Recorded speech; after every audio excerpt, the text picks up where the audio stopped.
All right, Priest. I got to read you a little quote.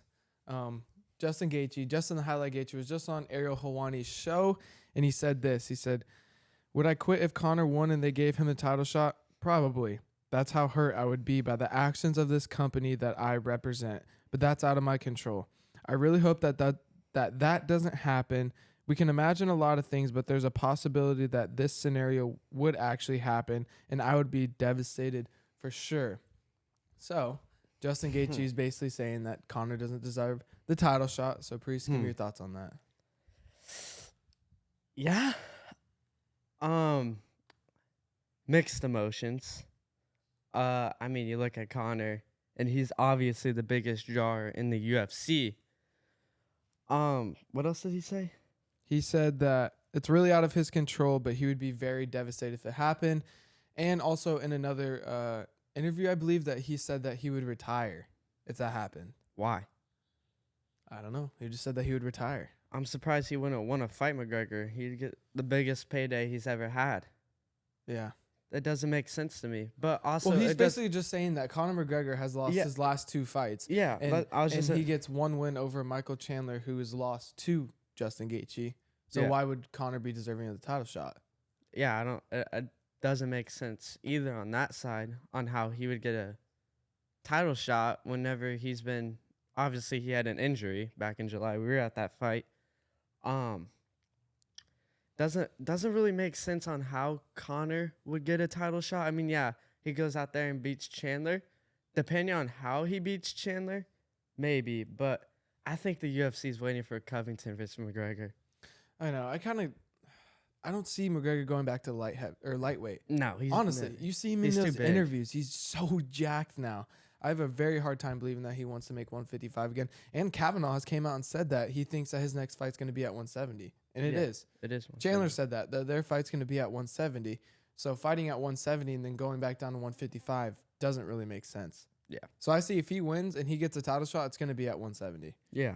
But let's just be honest. I mean, Conor McGregor has the 1, the 2, the 4, 5, and 6 UFC pay-per-view all-time records.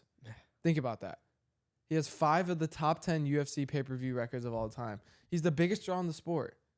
I mean, let's be honest. When Conor McGregor fights, the world is talking about it. Yeah. When Izzy's fighting Pierre next month, like no one's. I mean, yeah, the diehard MMA fans are talking about it, but no one else on the outside is really talking about it like that. If Conor McGregor is fighting, world's turned upside down and watching. I can't tell you how many times, like, whenever you do say you're a UFC fan and you ask them who their favorite fighter is, they always say Conor. Yeah. You're like, oh, do you know this guy? And they're like, no, I just know Conor. Yeah, exactly. I don't know. Conor's brought in a whole new eyes to the sport, and it's really the reason why it's been so big. So, I mean, you have to kind of give him the title shot, right? It's a business. At the end of the day, Dana White's running a business. Yeah. It's in the business best interest to do things. And the best interest would be Conor McGregor fighting it for a title. Whether that's at 170, 185, 155, doesn't matter. I mean, he's the biggest draw in the sport. He's the biggest star. He's the reason that John Jones is out here making millions of dollars. He's the reason why Justin Gaethje has made millions of dollars. Like, he's paved the way for all these athletes to make an enormous amount of money. I mean, before McGregor, yeah, they were making a couple $100,000 as a champion, but now they're making $2-3 million a fight to defend their belt. Well, look at it whenever he fought Poirier for the trilogy. The dude made $30 million. Yes. Which is insane, and it wasn't even a title fight. But then Poirier made a couple million on top of that. Like, he's helping these people out. So for Gaethje to say that he's going to retiring, that's crazy. It doesn't make sense. If I was him, I would reverse it and be like, let's fight. If you're getting the title shot, let me get it. Like, let's fight. Yeah. Then they're both getting paid. Yeah. But let's be honest. I mean, Justin Gaethje's kind of on his way out. He even said it in the interview. He's like, after Fiziev, he's like, you know what? This is kind of my last hurrah. Make this last run at the title. So we'll see. But who's he going to fight? Exactly. He's going to fight Poirier for the second time? No one wants to see that. It's the same thing that always happens in the top 5 of the lightweight division. They all fight each other. It's a cycle, dude. And the first person that's coming in is Beneil. Yeah. But if he loses, then what happens? Yeah. If Oliveira wins, do you rematch Oliveira and Islam? I don't know. That's a whole nother story. Yeah. But I really believe that Conor McGregor isn't going to go back to 155. If he gets a title shot, it's going to be at 170. Agree. Like you said, Colby fight could be a humongous fight. Maybe that's what the UFC is doing. That's why they're trying to push this Edwards fight so much. Yeah. Speaking of Edwards, why is he not fighting Covington? I don't know, man. I really don't know. I mean, all these people are out here saying, yeah, Covington doesn't deserve the title shot. He hasn't fought in a year. The dude had a lawsuit. You heard even Dana White talk about it in the press conference. He said Colby wanted to fight in last July, last December. No one wants to fight him. And for people to say he's not deserving of a title shot, the dude's only losses in the UFC is to freaking Usman twice. And arguably, if Usman's not the champ, Covington's the champ. So, yeah. But you could say that about a lot of fights. yeah, You could be like, if Oliveira wasn't the champ, Gaethje would be the champ. Like, no. I mean, yeah, you can say that, but that's in every scenario. Yes, is Colby the number one welterweight in the world, probably, behind the champion? Yes. I think he's better than Leon Edwards. There's a reason why Leon Edwards doesn't want to fight him. Stylistically, it's a horrible matchup for him. That pace is going to be put on Leon Edwards. He's going to get gassed. He's going to get tired. He's going to have to constantly defend takedowns. I mean, let's be honest. Kamaru Usman's knees are trashed. Yeah. Those takedowns are a lot different coming from Colby Covington. And he's just going to put the pace on you. He's going to wear on you. I mean, Leon Edwards always is going to have a chance to clip Covington and to clip literally anyone in the division. But stylistically, it's a horrible matchup. There's a reason why literally when Leon Edwards won, Colby Covington jumped out of his seat, was like, let's go. Let's go. Like, he knows that he's going to beat Leon. Yeah. And why is Leon ducking him? He hasn't fought in a year. Well, he had losses. At him. Look at Leon Edwards. Leon Edwards didn't fight for 2 years. And this first fight back, he eye pokes Belil. And 2 minutes into the fight, then his next fight, he almost gets knocked out by Nate Diaz. No, that dude's not a real champion, man. No one wants to watch him fight. Colby Covington said it best. If he's not fighting England, no one knows who he is. Yeah.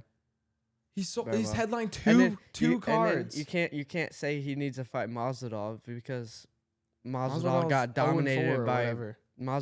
dominated by Colby 50-44. Yeah. And who else? Are you going to get Bilal? Well, I mean, he just beat Sean Brady. Sean Brady, 12. I believe, was 10, 11, or 12 in the division. Yeah. Don't quote me on that. I'm not too sure what he was ranked. But I believe at the time he was between 10 and 12. Yeah. So, I mean, you can't give it to Bilal.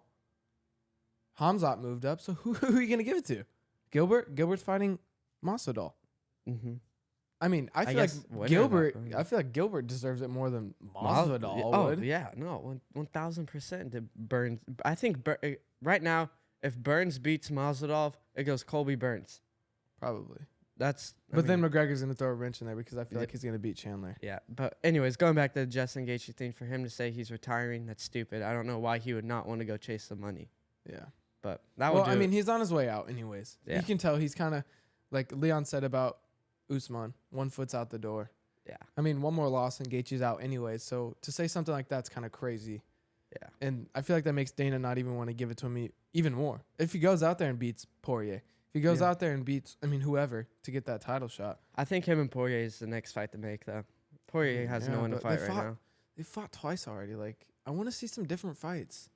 Like, I really want Dariush to win. I want him to beat Oliveira really badly. So we can see a different lightweight division. That's not just Poirier. It's not just Chandler. It's not just Gaethje. Like, get some people in here. Get some bad MFers that are going to actually push Islam. I mean, look at Volkanovski, and he did. Yeah. But Volkanovski has to fight, a year. Yeah. But Justin Gaethje should retire.